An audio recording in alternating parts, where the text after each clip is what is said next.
Mr. Chairman, for holding this hearing and the continued work that you are doing on this important issue. I want to ask all four witnesses, and I'll start with Mr. Britton.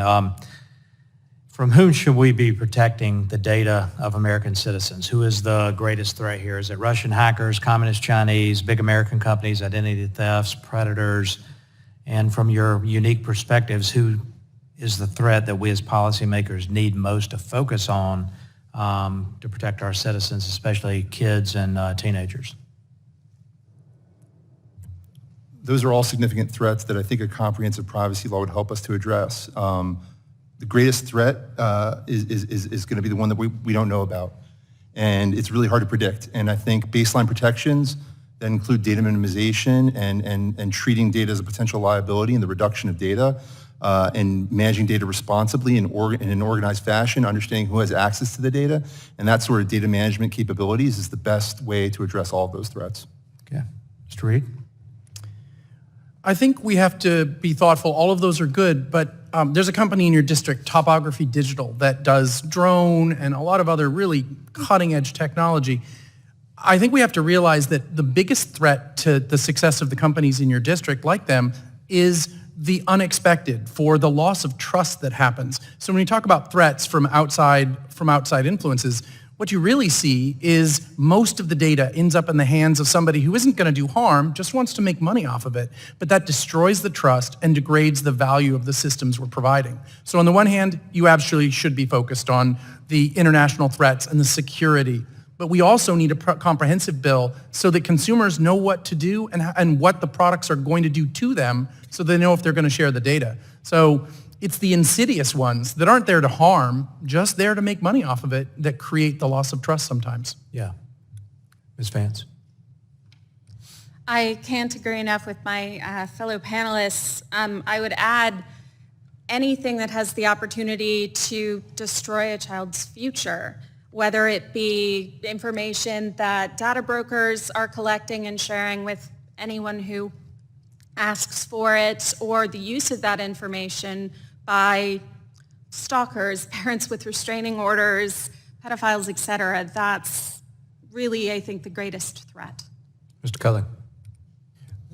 Your question is excellent, sir, so I'll split it into two areas. There's the criminal activity and then there's the national security activity.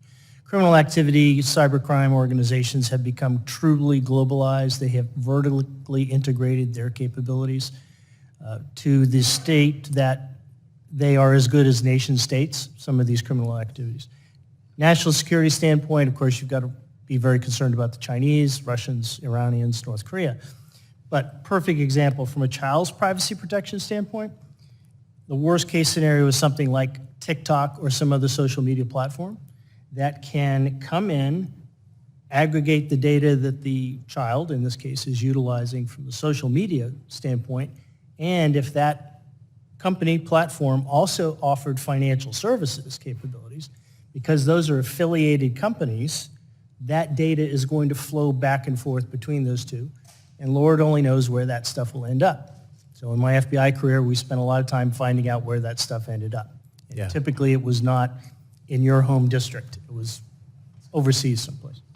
So just last week, TikTok made an announcement that they are very interested in working with large American retailers to allow individuals on the TikTok platform to purchase, buy, engage in commerce. To me, as an uncle, that is a nightmare.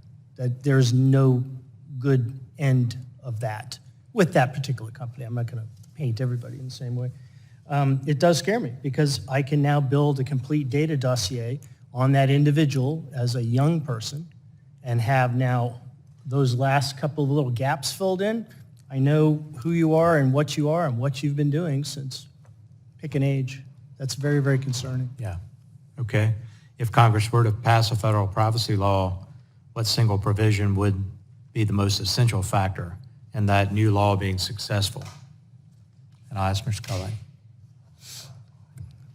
I think having a comprehensive law, sir, puts the United States, to my panelists' opinion, back in the game. We should be the leaders. We were the leaders. Yeah. We can be again. Let me ask Mr. Britton real quick. Mr. Britton, same question. Yeah. 8 seconds. Yeah, I think the key is to build these responsibilities. and apply these responsibilities to the companies that process data and ensure they're processing it responsibly. I think the notice and choice regime has failed. It puts too much burden on the individual. We need a comprehensive law that comprehensively regulates data. Yeah. I'm going to say one word. Identify the threat. Preemption. Yeah. So, identify the threat and then craft something to combat it. And you do that in football, you do that in war. So I yield back.